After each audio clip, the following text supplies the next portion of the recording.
Senator Marcoleta, kulang na lang pumalakpak ako eh. Papalakpak kasi dapat talaga ako kasi at least umaksyon kayo kaagad. Kasi yung governor nyo, ang ganda ng statement, dapat daw may fit, pero wala namang aksyon. You know, I will stop there, Deputy Governor, but be very clear here kasi hindi lokohan tong hearing na to eh. Diba? Sana sinabi nyo kanina, sir, it took us time and everything, but we're giving them 48 hours. Eh sinabi nyo hindi, you ordered them na eh. Pag binuksan mo ngayon, meron eh. Hindi po ba? Seryoso, pinag-uusapan natin eh. Lokohan ba to? So please sir, di ba, konting pagiging forthright naman at konting tayo pag nag-uusap dito, di ba? Ang PAGCOR mahirapan sumagot kasi trabaho nila magnegosyo ng ng gaming eh. That's why, di ba, we'll allow them to but you get my point, sir. Okay, so 48 hours makakaasa kami na tanggal na lahat. Yes, Your Honor. Why do they need 48 hours? Isn't that instant naman? DICT, pag sinabi ko today, tanggalin nyo yan, hindi kaya ng technical ng mga e-wallets yun? So balato muna, 2 more days? With the permission of our Secretary, Mr. Chair. Yes or no lang, sir? Yes, it can be done right away, Mr. Chair. So sir, why do we give them 48 hours pa kung sure naman kayo? So kung may mamatay ng 48 hours kasi nalulundon, okay lang sa atin o sayang kita? Your Honor, hindi ko naintindihan eh. Kasi binigyan nyo since, it's August 14 eh. Binigyan nyo since July 5. You know, if you call them into the room, you are the central bank eh. So, I'm sorry Mr. Chairman, I'm just talking in terms of from the Committee on Banks, di ba? I was briefed. Conservative, these are gentlemen, etc. But if you called everyone into the room on July 5 and everyone pumayag, the next day, July 26, wala. You come here in the day of the hearing, you know all of the cameras are here, representing the central bank, telling Senator Marcoleta, wala nang links. Then nung tinignan ko meron, then we're giving them 48 hours na hindi naman nila kailangan ng 48 hours. Bakit po? Bakit tayo ganun? Your Honor, we gave them sufficient time for all of them to... Sir, the ICT just said now, they can do it instantly. Wala kayong technical people sa central bank? Kayo nagre-regulate ng e-wallets eh. Or sayang yung kita nung 2 days. Your Honor, it's because of that reason to give them time to take them down, lahat sila, and also to give adequate or prompt information to the public. So, for... Sir, number 1, July 25 pa yung memo nyo. At pumayag sila. So, alam na nila. So, naghahanda na sila.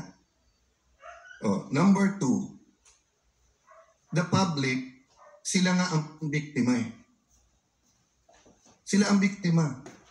Why do they need due notice na kung gusto nilang sugal, they can do it otherwise, but they do not go to the link. Anyway, I'm taking up too much time, but sir, please, I look forward to working with you. I'm sorry, ikaw yung nandito in the central bank, pero central bank is one of the most respected institution na may political will dito. Ang monetary board is independent. So, pag natin decisive yung action, decisive tayo. Yeah. Sir, may I move to PAGCOR? First of all, may I start by thanking you na meron know your cost of work. Senator Cayetano, mabalikan ko lang po si BSP. Kailan mo magtatapos itong 48 hours? I start from today. Kailangan po matatapos. Anong araw po yan? That's 2 days for Saturday, Your Honor. Sa Saturday. So sa Saturday, expect natin na committee na ito na wala ng games dyan sa e-wallet na yan. Sa Saturday. Okay. Anong oras po sa Saturday? Umaga, tanghali, gabi? 14 hours po, so we give them until the end of Saturday to remove. End of the Saturday. So ibig sabihin, sige, pagbibigyan kita, Sunday morning, hindi ko na makikita yung games sa mga e-wallets. Apo, wala na. Pag may nakikita po ako, i-contempt kita. Pwede po. Para malinaw po tayo, hindi yung, sabi nga ni Senator Cayetano, wag mo ninyo biro-biroin na komite na ito. We have a problem. We have a crisis. Hindi po ito basta-basta. We are facing crisis, Mr. BSP, sir. And when you say, Saturday po, huling oras na Saturday, sige, pagbibigyan kita hanggang Saturday. Pag Sunday morning, meron pa pong mga games sa mga e-wallet, sir. Iko-contempt ka namin. Yes, Your Honor. And we'll also take, we will sanction also the concerned BSP. Mr. Chairman, if I may, Mr. Chairman, if I may, just very short, Mr. Chairman. Right. Thank you, Mr. Chairman. I would respectfully object, Mr. Chairman, to that statements made by Central Bank in saying that they need time, 48 hours to take it down, while we heard from Asek Paraiso a while ago that they can do it right away. I just don't get it, Mr. Chairman. Forgive me, Your Honors, my dear colleagues. It is not acceptable yung answer bakit kailangan ng 48 hours. We wanted to protect the public eh. Namamakatay na nga yung mga tao eh. Numbers don't lie. These facts, these reports, ang dami pang hindi nare-report, Mr. Chairman. Kausap ko lang yung isang governor sa isang probinsya dito sa Pilipinas. Sabi niya, halos araw-araw may nagpapakamatay dito, pare. Bakit di natin ma-stop? Again, Mr. Chairman, I'm really sorry. It is not acceptable yung binibigay na sagot kung bakit hindi natin maisara ngayon kung kaya naman. Ngayon, if there's another answer, Mr. Chairman, that would convince this representation na bigyan pa rin ng 24 hours, sige ho, I will agree. But right now, the answer is being given to us, Mr. Chairman, hindi ho acceptable. Sorry. Thank you. Thank you, Senator Villar. Yes. Sandali lang po, Mr. Chairman. We'd like to clarify the statement of the BSP representative because very important po yan.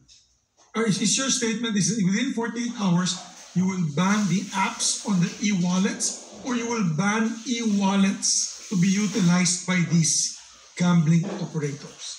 That's two different things, ha?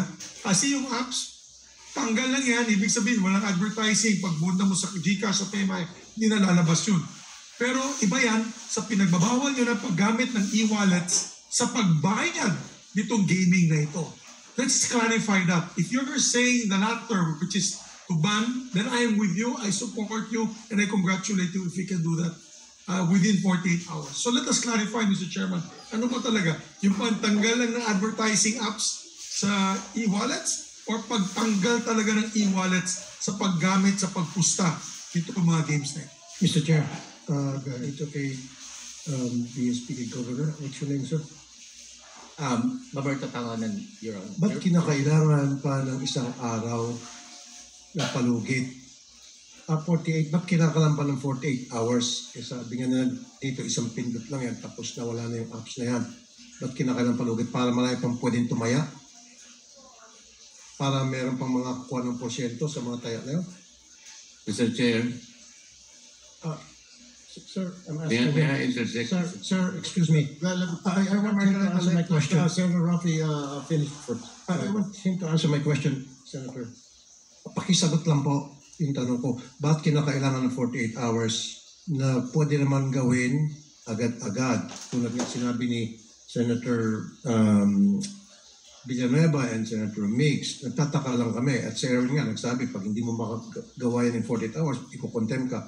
Pakipalawanag. Okay, mabilis lang. Anong proseso ba dapat ang ginagawa para ito ay tuloy na matanggal? So, Mr. Pinag-usapan natin. Your Honor, we provided 48 hours because one, as I mentioned earlier, we want to give time to the BSP supervised institutions to take down those in-app links and icons to the online gambling sites.